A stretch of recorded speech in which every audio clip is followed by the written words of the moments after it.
of House Rogaur was swift and brutal. Lasaro's brothers and sisters claimed to have played no part in the despoiling of the bank, but many doubted their claims of innocence. Draco Rogaur escaped to Volantis on one of his galleys, whilst his sister, Mara, fled to the Temple of Yandros in a man's garb and there claimed sanctuary. But all their siblings were seized and put on trial, even the bastards. When Lysara Rogaur protested that she did not know, Gara Morcross replied, "You should have," and the mob roared its approval. Half the city had been ruined. Nor was the tremendous damage confined to just Lys. As word of the fall of the House of Rogaur reached Westeros, lords and merchants alike soon realised that their coin they had entrusted to the House of Rogaur was lost. In Goldtown, Morado Rogaur moved swiftly, yielding up the command of the Crown's forces to Alan Velaryon and taking a ship for Braavos.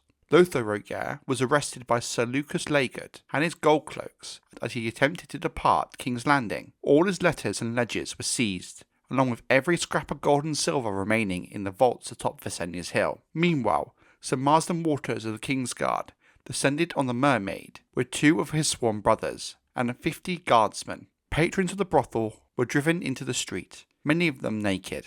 Mushroom, the fool, was amongst those roused, by his own admission, whilst Rogerio was marched at spear point through a jeering crowd. The brothel keeper and the banker were imprisoned in the Tower of the Hand. Their kinship to Prince Viserys' wife spared them the horrors of the black cells, for all that it was worth. At first, it was widely assumed that the Hand had ordered their arrest, with Sir Corwyn's death in the Vale. Only Lord Rowan and Grand Maester Munkun remained as regents. This misappropriation lasted only a few hours, for that very evening Lord Rowan himself joined the Rogaurs in captivity. Nor did the Fingers, the Hand's supposed protectors, do naught to defend him. Mervyn Flowers entered the council chambers to take his lordship into custody. Tessaro the Tiger ordered his men to stand aside. Only resistance that was offered was by Lord Rowan's squire, who was quickly overwhelmed. "Spare the boy," Lord Thaddeus pleaded, and they did. Not until Flowers had cut off one of the lad's ears, to teach him not to bear steel against the Kingsguard. The list of those to be seized and held for trial as suspected traitors did not end there. 3 of Lord Rowan's cousins and one of his nephews was also arrested, along with 2 grooms, servants, and knights retainer in his service. All were taken unawares and yielded meekly, but when Sir Amory Peake approached Maegor's holdfast with a dozen men-at-arms, he found Viserys Targaryen himself upon the drawbridge, a battle-axe in hand. It was a heavy axe. The prince, a somewhat spindly boy of 13, the full Mushroom tells us. One doubted the lad could even lift the axe, much less wield it. "If you had come to take my lady wife, sir, turn and go," the young prince said, "for you shall not pass while I stand." Sir Amory found his show of defiance more amusing than threatening. "Your lady wife is wanted for questioning in connection with the treason of her brothers," he told the prince. And who is it who wants her?" the prince demanded. "The Hand of the King," Sir Amory replied. Lord Rowan questioned Viserys. "Lord Rowan has been removed from office. Sir Marsden Waters is the new Hand of the King." At that very moment, Aegon III himself stepped from the holdfast gate to stand beside his brother. "I am the King," his grace reminded them, "and I never chose Sir Marsden for my hand." Aegon's sudden and unexpected intervention took Sir Amory back, but after a moment of hesitation he said, "Your grace is still but a boy. Until you come of age, sire, your liege lords must make such choices for you. Sir Marsden was chosen by your regents." "Lord Rowan is my regent," the king insisted. "No longer," said Sir Amory. "Lord Rowan betrayed your trust. His regency is at an end." "By whose authority?" demanded Aegon. "The Hand of the King," said the White Knight. Prince Viserys laughed at that, for King Aegon never laughed, to Mushroom's dismay, and said, "The Hand names the regent, and the regent names the Hand, and round we dance.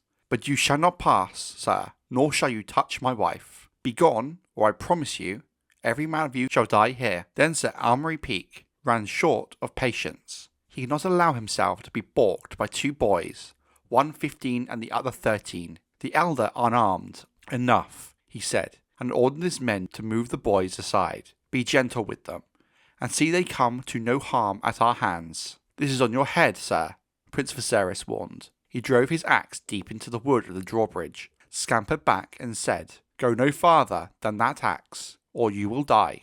The king took him by the shoulders and drew him back into safety of the holdfast, and the Shadow stepped onto the drawbridge. Shandok the Shadow had come from lease with Lady Lara, a gift from her father, Magister Lysandro. Black of skin, black of hair, he stood almost 7 feet tall. His face, which he often kept hidden behind a black silk veil, was a mass of thin white scars, and his lips and tongue had been removed, leaving him both mute and hideous to look upon. It was said of him that he had been the victor of 100 fights in the death pits of Marine, that he had once torn the throat out of a foe with his teeth after his sword had shattered, that he drank the blood of men he killed, that in the pits he had slain lions, bears and wolves, and wyverns, with no weapons but the stones he found upon the sand. Such tales grow in telling, to be sure, and we cannot know how much of it, if any, is to be believed. Though Shandok could not read or write, Mushroom tells us he was fond of music, and would often sit in the shadows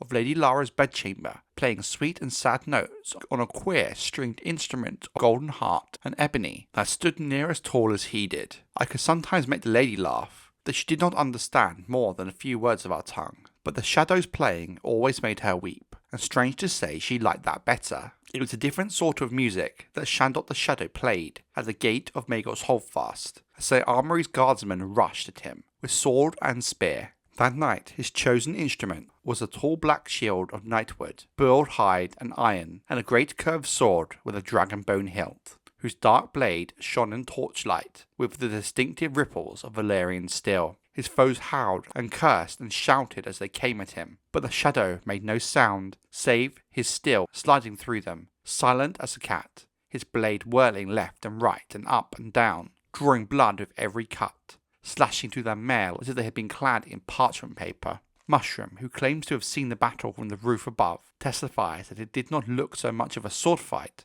as like a farmer reaping grain. With every stroke, more stalks would topple, but these stalks were living men, who screamed and cursed as they fell. Sir Armory's men did not lack for courage, and some lived long enough to strike blows of their own, but the Shadow always moving their blades upon his shield, then using the shield to shove them backwards off the bridge into the hungry iron spikes in the dry moat below. Let this be said of Sir Armory Peake. His dying did not disgrace the KingsGuard. 3 of his men were dead upon the drawbridge, 2 more were twisting on the spikes below by the time Peake slid his own blade from its scabbard. He was clad in his white scale armour under his white cloak, Mushroom tells us, but his helm was open face, and he had not thought to bring a shield, and sorely did Shandok make him answer for these lacks. The Shadow made a dance of it, the fool says. Betwixt each fresh wound he dealt Sir Armory, he will kill one of his remaining minions, before turning back to the White Knight. Yet Peake fought on with stubborn valour, and near the end of half a heartbeat, the gods gave him a chance, when the last of his guards somehow got his hand around Shandok's sword and ripped it from the Shadow's grasp before he went tumbling off the bridge. From his knee, Sir Armory staggered back to his feet and charged his unarmed foe. Shandok tore Viserys' battle-axe from the wood where the prince had buried it, and split Sir Armory's head and helm in half, from crest to gorget, leaving the corpse to topple onto the spikes. The Shadow paused long enough to shove the dead and dying from the drawbridge before retreating inside Maegor's holdfast, whereupon the king commanded the bridge be raised, the portcullis lowered, and the gates barred. The castle within the castle stood secure. Civil war had come to the Red Keep, with the king and Prince Viserys and their retainers safe inside the Maegor's holdfast, and so it will remain for the next 18 days.